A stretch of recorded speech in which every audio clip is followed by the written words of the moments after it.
Thank you for staying with Daybreak. State of the Nation conversation starts right now. We talk about matters, politics, and everything in between there. We touch on different topics. My guests are with me in studio, Professor Tom Ojienda, Kisumu Senator, Dr. Kuru Okoth, Party Leader, Third Way Alliance, and Dr. James Nyikal, Member of Parliament, Seme.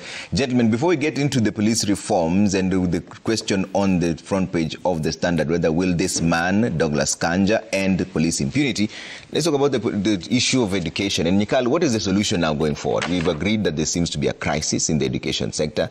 What then can be done now? Well, I think what we need to do is what the people are asking, like the lecturer strike. They really need to be sitting down and see this CBS, that how can it be implemented. I believe that if they sit down sincerely, the problem is to be sincere. If you agreed on CBS some time back, you really have to be sincere that I will implement it and give them an indication and give timelines. We even saw the doctor strike ended, not that they were paid, but there were discussions that look sincere. I hope it will stay. With the funding issue, they really have to look seriously at this the proxy means testing instrument. Yeah. And they allow the technical people to do serious technical work that is involved in the complexity of implementing it. I think that needs to be done. Then the JSS, again, there needs to be sitting down and actually plan how it is going to happen in the next 2-3 years, because these people are moving. Where curriculum need to be there. The employment of staff need to be done. Then you really need to put the teaching materials in place. I'm sure if there is a clear movement, a plan of movement to implementation, people will take care of that. What really in my mind causes problems, a lot of nice talk and expectations. Professor Ojienda was saying some of these things are from the past. Yes, but when you take over and you make a lot of promises, you have raised the expectations, you have to deal with that.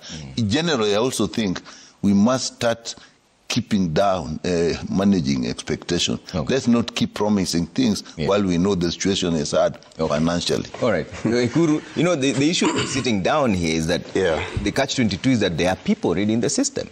So as you still sit and try and figure out which way to go, there are people going through that substandard. Trevor, we've been sitting down for far too long. It is time to implement. Collective bargaining agreements are adopted and registered. Can government just today say, I'm going to honor all the CBAs? That for me is the way forward.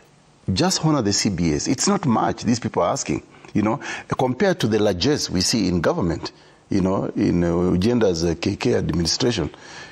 So, if you can just cut down on that. Prof, why are you laughing? So I think just honor the CBAs. It is not too much, honestly. The second thing, Trevor, going forward, there ought to be non-interference in the management of university education, especially from the government.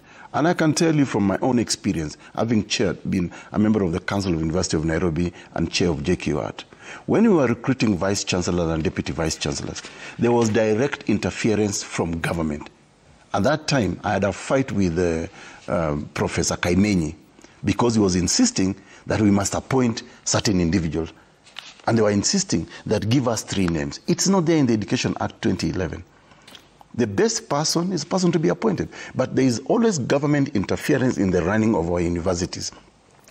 And you can see the example of Moi University. I mean, Professor Ojienda taught at Moi University for many years. When they chased away Professor Airo, now they are regretting, they are even apologizing to him publicly that we wish we had not, tribalized an institution of higher learning. And I think that's the tragedy we see in our university, in our education system. And you can see it even cascading now to secondary school and even to primary. I think for me, the third thing that we need to do going forward, Trevor, education in this country must be made free.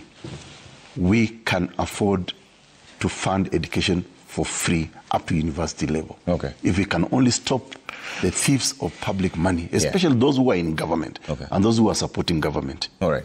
Prof, solutions to this before we move to the next topic. Let me agree with Dr. Nyikal, who is also in government. Yeah. And he proposes a sit-down between the CS Education, Julius Ongamba, and the unions. But let me also call upon the Secretary of UASU, Wasonga, to tone down on his demand for machines. Let us have a framework that balances out, because we want to ensure that students get back to class so that we focus on pedagogy that delivers for the nation. Okay. Not individual interests. But I think in the bare minimum, let us also have a framework that will ensure that lecturers get their salary arrears that have not been paid, that remittances, statutory deduction remittances are made, and that we have a predictable framework that ensures that lecturers are paid in time. Okay. I think when some of these assurances are made through a negotiation that is very easy to, I'm sure the minister will convene WASU, then we stop these strikes. We don't want to see our students beaten or running around with the police. They need to be in the classrooms. Okay. But lastly, we talked about the new funding model. That needs to be dealt with. Okay. We need to settle this model so that we retain band 1, 2, and 3, because I think that the Professor Munavu task force that worked on this new funding model may have left out a few things or may not have consulted certain stakeholders, because I do not know why, after a robust process, certain individuals are saying that they were never consulted. But as Dr. Ekuru says, the Education Act 2011 democratizes learning and the management of institutions, including universities. And I think universities should largely be left to independently undertake their processes. And through that undertaking, and he's chaired JKUAT or KU boards in the previous administration. He was then in power. Now he's not in power. But let me say this, that it is important that the management bodies in universities are able to deliver, because we have competent individuals in those boards. I now see an inquiry on Moi University purchasing Rivertex. I think every board should ensure that any undertaking they do or they engage in must have value for money. I know that we have projects, for instance, growing of pears or avocado by certain universities. They need to ensure that whatever you invest in is able to bring back to the university and grow education, because in the end, we want to see our institutions well run. Trevor, let us have institutions that are well run, but let every stakeholder in this process calm down. Let the minister calm down, because we do not want to see a mess in our learning. We want to be back as that Trevor, that has good situation. Just emphasize 2 minutes, 1 second, just to emphasize one point. I remember when I was at JKUAT as council chair, we really wanted to create an MIT of Africa at JKUAT. Because surprisingly, you will be shocked. There's a lot of inventions from our universities.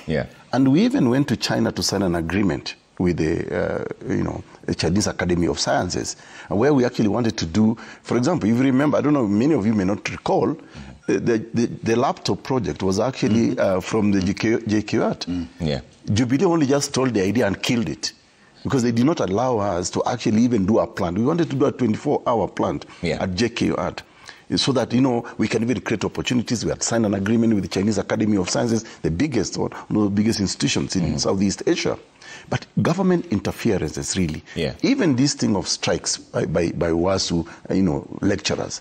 If only government can just respect the autonomy of the universities and the education sector, I think we'll go very far. Government really needs to stay back and just fund university. Let's switch gears now and talk about police reforms. The president has said they need 106 billion shillings there, but There's also Douglas Kanja, who has now been cleared. We're vetting hurdle in Parliament to await swearing in. And the question is, will this man end impunity? But let me bring in Dr. Nyikal on this. First of all, you have an acting Inspector General who's a convict. Let's start from there. He's not honored any court summons. What more do we need? Is that judicial overreach, or is it impunity from the National Police Service? In fact, for me, if we really are serious about the police force in reforms, is to get that acting IG into jail. If the 7 days, in fact, I found... End on Monday. Yeah, end on Monday. And I think that reprieve he was given. If he has taken advantage of it, he should go to jail as an example that we are serious. Sometimes you have to demonstrate. These are the things that actually make the citizens very upset. The person who is at the apex of law enforcement disobeying a court order. If you look at the criminal judicial system, the police are key because they handle all the evidence you need. So and this man has been through the system to the level that he can be an acting IG. He hasn't even got the constitutional framework in his mind, in his behavior, in his whole being to respect the law. Then I'm even thinking we should start about the training of the police officers. Even before we talk about money, it does not need money to create a framework that is constitutional and that respects the law.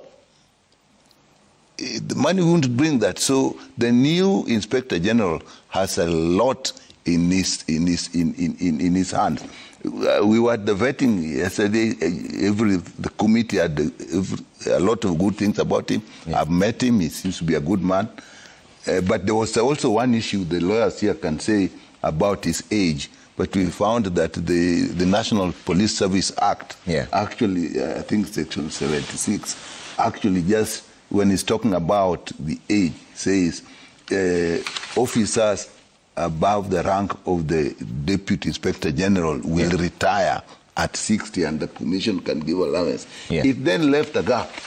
So I don't know, the lawyers are here. But still there's more to this, because what will it take to reform a police system that brutalizes students? Trevor Madenge from Multimedia University literally on camera. You will go back to what I was saying.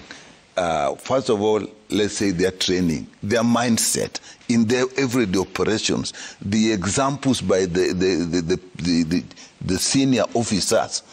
That is what creates a person's character. Even in your job is character. If you're a surgeon, if you're a journalist, if you're a lawyer in court, there are certain things that you know. If I'm an officer of the court, I don't do this. It doesn't even come to your mind. If that is not in them, we have a problem. The other issue is then we may also look at their working conditions. How are these people working? How are they supervised? Because there is a lot of brutality that speaks of how you relate to the subjects you're supposed to be protecting. What we saw there. So we have a lot. Money is one issue, but I think we'll have to have a look more. We changed this thing from the National Police Force Service. I think Prof, they were in the Constitution. The service element hasn't come out. Let me bring in Dr. Kuro on this. What kind of reforms are needed to stop things like police brutality, disobedience of court orders? You know, Trevor, if I take you back to the constitution-making process, it was a government parastatal called KIPRA that actually conducted an in-depth study on how the police should behave. And that's how we adopted the word service instead of force. And that's how we crafted Chapter 14 on national security. Now, this excuse that it's money, it's frustrations, whatever, does not justify the kind of brutality that we see with the police. I've asked myself as a parent, will I honestly condone that act of brutality on my own child? Do these police officers, are they parents? This has nothing to do with the fact that maybe you're poorly paid or whatever the case may be. Why are you brutalizing people who are just exercising a constitutional right enshrined in Article 37 of the Constitution? The right to picket, the right to demonstrate peaceably.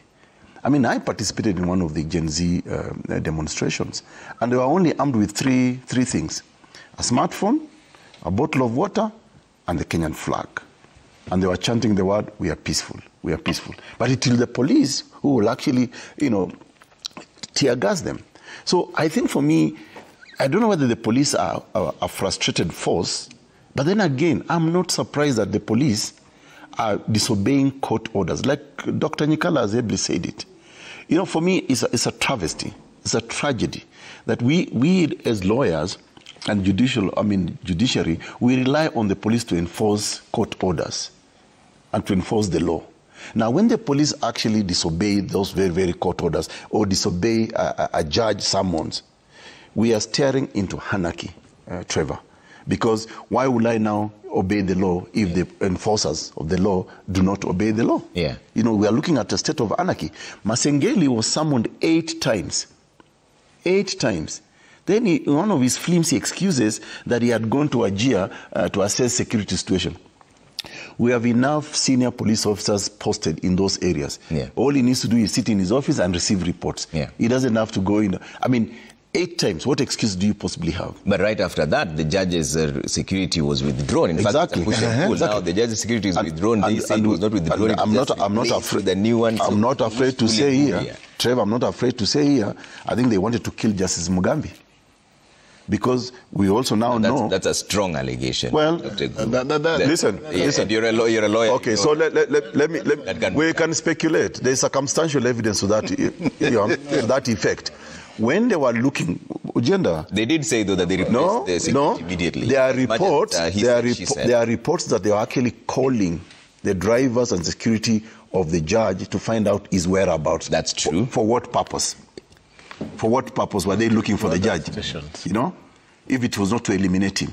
Listen, it's not rocket science. How many people have been eliminated in this country? How many people have disappeared even in the last couple of months? How many people have been abducted? So, I'm not making an outrageous claim here. These things have happened in this country. So by the time, that's intimidation. So you are putting the life of the judge in danger. And he had every reason to worry about his life. Okay. When you are calling his driver, security, to find out where is the judge, what really is your intention? Ugenda here is a professor of law, and you know this, even in evidence. It may not be direct evidence, but it can be circumstantial. Okay. That why were they looking for the judge? Okay. Especially after the judge has pronounced, has convicted Masengeli. Masengeli is a criminal in uniform. He does not deserve that police uniform anymore. He should be in committee or industrial area or wherever, the nearest prison.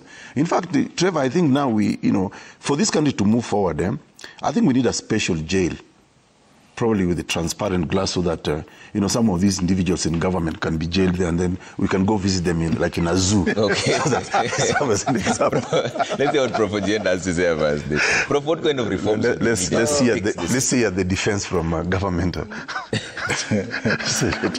Trevor, I think, and let me say this, that the travails of Inspector Masengeli, Deputy IG Masengeli, came from the requirement for Masengeli to tell the court as to the whereabouts of Bob Njagi, Jamie Longton, and his brother Aslam Longton.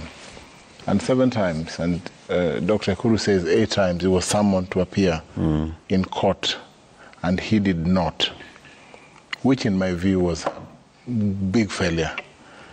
I think DIG Masengeli meant well, because the explanation that he gave, and I've seen in many affidavits that he filed, was that he seconded other officers to attend court to explain the whereabouts of these individuals, because the fact that you have a DIG that is overall in charge under the Police Act, previously a commissioner, now you have other officers, including the OCS, the OCPD, and other officers who are directly in charge of the area where the Bob and his brothers lived.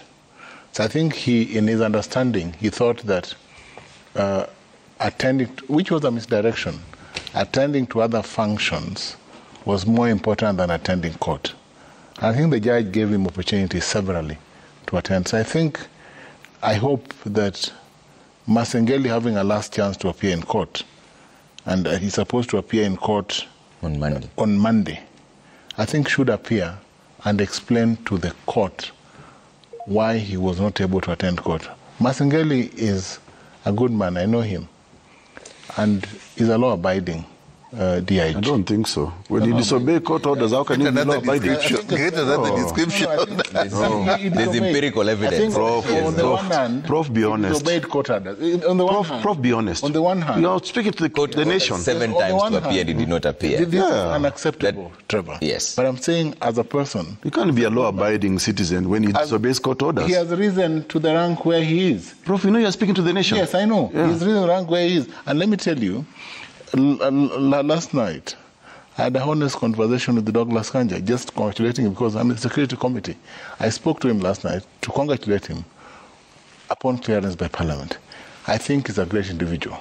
He comes to the force with credentials that will reform the service. To the service, with credentials that will reform the service. He will reform the service. And I think let us for a moment give Masengeli the benefit of doubt. We have not heard him speak in public and explain his problems. I think we always condemn individuals when they're on the wrong side of the law. I have a question for Prof. I choose to defend, as a lawyer, as a senior counsel, I choose to defend individuals who have not been heard. Masengeli was catapulted as acting IG within a few weeks.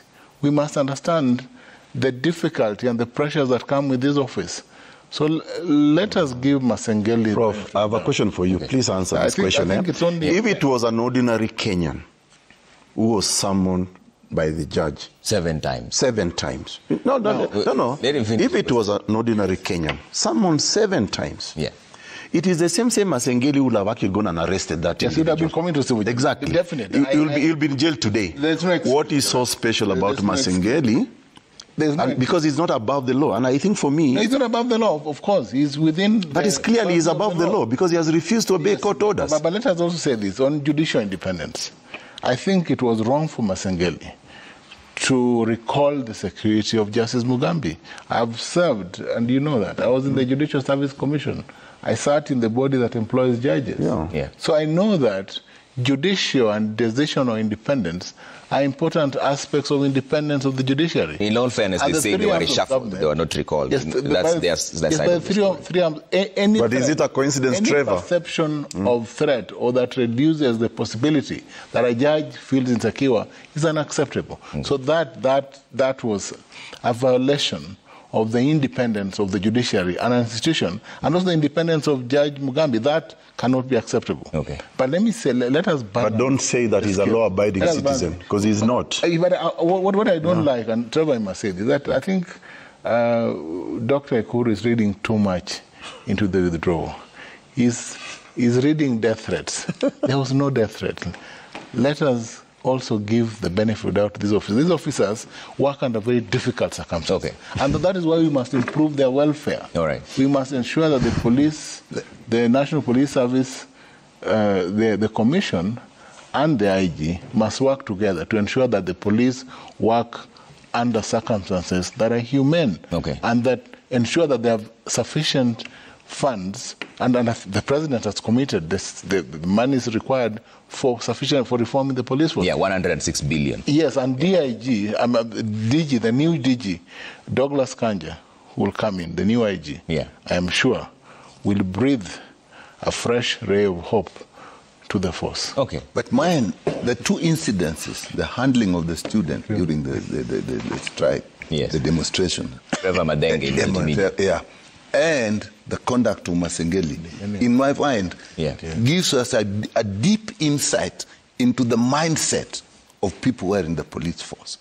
To begin with, that officer who was actually manhandling, almost wanted to kill that young man. Yeah. What is his mindset? Even ordinarily, when we were watching that, people were saying, people couldn't understand that a person can do that. This is a police officer. What is his mindset? What has training done to his character and personality? Because training must change those. Now you come to Masengeli at the top. the lawyers are here, but I would expect that by the time you get to the position to be acting IG, you must have a very basic, or not basic, but a fairly good understanding of the law, the constitution, the conduct that is expected of you. If these two people at the lower level and at the top level are behaving in a manner that one does not depict that they're properly trained, even in their conduct, and one at the top indicating that he doesn't have or he doesn't believe in the rule of law, then you have a big problem. And the new IG has a big job in his hands. I'll repeat, if on Monday that man does not appear, Masengeli doesn't appear, my judgment of the new IG is whether he takes that guy himself and orders the arrest of that guy, of Masengeli. Or we should effect citizen arrest and just arrest him. Yes. Okay. Match him. Because that is what the country is expecting. This is somebody who has defied the law, defied the courts, and there's a new person who is now in charge. What are people saying? It is like something wrong was going on, and then an officer has come. You have a sigh of relief. So we are expecting a sigh of relief from Dr. Travers Tio Masengeli. He will attend court on Monday. Kanja must hand him over. Confirmed to you that he's going to attend. Masengeli will attend court on Monday, and I think this... No, but he's going for conviction. He's been convicted. Will bind us. This should be bind us. He should be handcuffed. Okay. So as legal man, I'm willing to wait until Monday. Even if he attends on Monday, he's been already convicted to 6 months jail. So what will in fact it's inconsequential because even the Court of Appeal process was also postponed. So this man attending court, that's a lie. I mean, Ojienda knows this. The man has already been convicted. He's actually a convict. He should be able to report to the nearest prison. So his attending court will have no... No, for what purpose? I think... It's not like he's been given an opportunity even to mitigate, which he has squandered, 8 times. He was summoned, he has squandered that opportunity until the judge now pronounced a sentence on him. So Masengeli, as Ojienda knows, as a professor of law, knows that Masengeli has already been convicted. He's a convict. His next home is the nearest prison. Okay. Yeah? Okay. So, Ojienda, what is your reading of his attending court on Monday? What is it meant to do? There are two things. I think a mention in court. No, Ojienda. A mention in court. Sentencing has been done. I think convicted. That's not in doubt. Yeah. There's an appeal that is in the Court of Appeal. Usually, judges will be slow to effect their findings when there's a process in the higher court. Okay. And I'm sure that the judge in the high court would, even himself, give Masengeli some benefit of doubt pending the after sentencing. After sentencing, yes, but there's something the lawyers can educate us. The court may be. You may argue the that man is already sentenced. Of functus officio applies. However, the judge can still grant a stay, a temporary stay, even the High Court judge, pending the outcome of the appeal, because the 5-2B, the Court of Appeal. And what the bench did not do, the bench... What is before the Court of Appeal? Chelule, a 5-2B, a stay. So for an ordinary person, if you're convicted, you'll has that been stayed? Once you're convicted, the Court of Appeal process is done. So this will be different. There's a Court of Appeal process that is there a stay? To the court. Is there a stay? Now, it is... There is no stay. For the actors. There is no stay. The lawyers, I think Steve and Cecil Miller, to deal with that issue. But I'm sure they'll appear... But there is no stay, Trevor. But he has told you he's appearing on Monday. Let us be a bit public. Prof, there is no stay. This is an acting IG in office. There's nothing personal about Masengeli's non-appearance, at least as an individual. This is the office. And let us therefore... You don't sentence an office, you sentence the occupier of that office. When he's gone to the Court of Appeal, you respect that superior process and deal with it. And I'm sure even Judge Mugambi, a very judicious judge. Okay, so you're confirming he'll attend on Monday? He'll attend on Monday. Okay. Nikal, you wanted to... I just want to ask a simple question. When that sentence was being given, there was this distinction whether it is coercive or punitive. And I think the 7 days came in because it was coercive. And that's the 7 days. So to me, that 7 days is giving him such a great opportunity if he doesn't use it. And they can educate us on coercive and punitive. And it's the coercive element that then says, if this coerces him to attend, then he can escape prison. But it does not change the fact of what he has exhibited at the top of the service. Okay. Let's switch gears now, Dr. Kuru.